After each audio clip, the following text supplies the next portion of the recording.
Hello, welcome to How to Sell Your Flip Above Market Value in 2 weeks.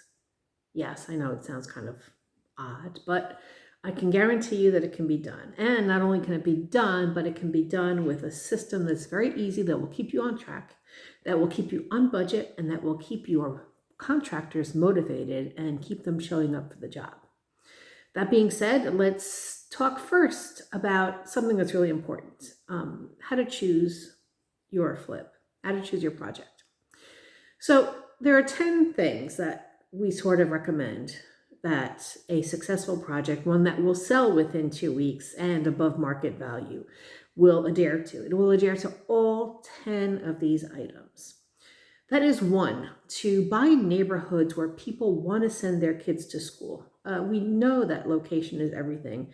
School districts are everything. So make sure that your school district is a prime selling point. The second thing is buy a typical family house, like 2 baths, 3 bedrooms. And since 33% of all homes are sold within the first 30 days, find out what range these houses fall into. So if it's between $200,000 and $300,000, then make sure that your retail selling point is going to be within this price range. Ask yourself also, who is your buyer? 80% of buyers are first-time homeowners, so look for houses with a backyard. You need to know what people are looking for. So you might want to consult with local residents, ask neighbors, ask them why they chose that neighborhood. Why is it that they were attracted to that particular point? Have also your house look better than 80% of all other houses for sale. This is super important because obviously you're going to be on the market with other houses and people are going to be going from one to the next to the next.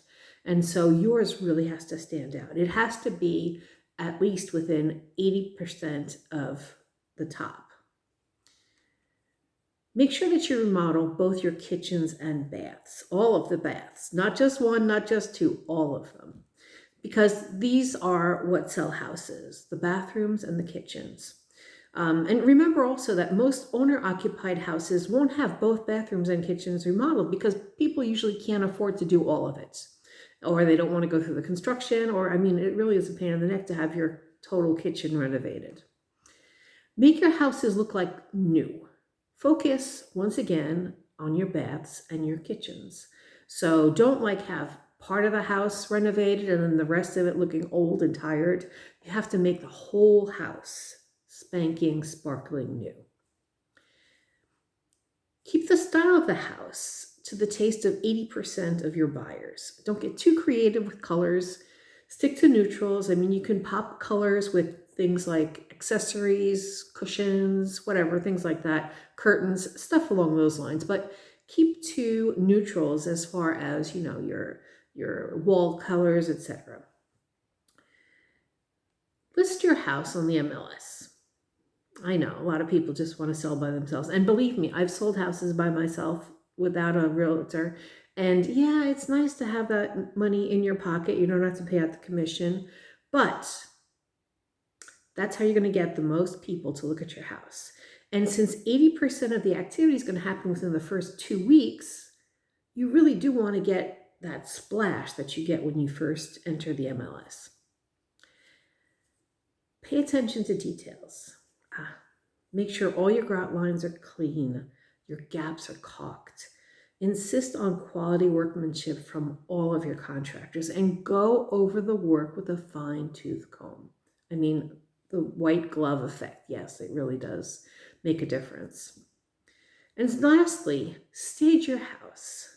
Stage it with towels, with artwork, with accent furniture, strategically placed. You don't always have to put a bed in the bedroom. A lot of times a bed in the bedroom is kind of obvious. The bedroom, you know what it's for. You know what you're going to put in there. But if you have, for example, a small bedroom, then you might want to stage it with a desk to make it into an office rather than a bedroom. Let the people do what they want afterwards. But for the staging, it is more appealing.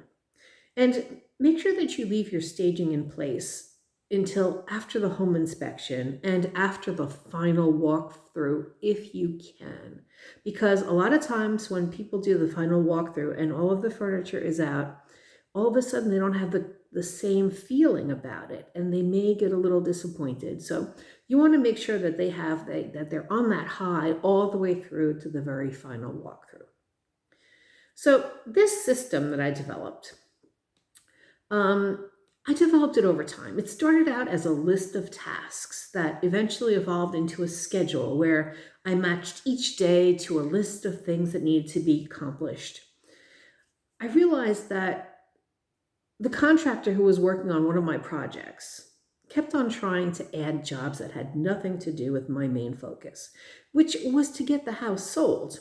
So I decided to hang my target date on the wall in huge letters.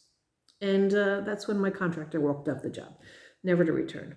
I decided to finish painting myself. And on the second day, 5 days before the target end date, I remember having wished I could sell my house without having to worry about the rest of the painting. And I did. Actually, I did. The very next day. And so I realized that by making things clear, not only in your mind, but in everybody else's mind, that they cannot skirt around it, and that date, whatever your final target date is, will actually be achieved. So that's the start. Join me for the next video.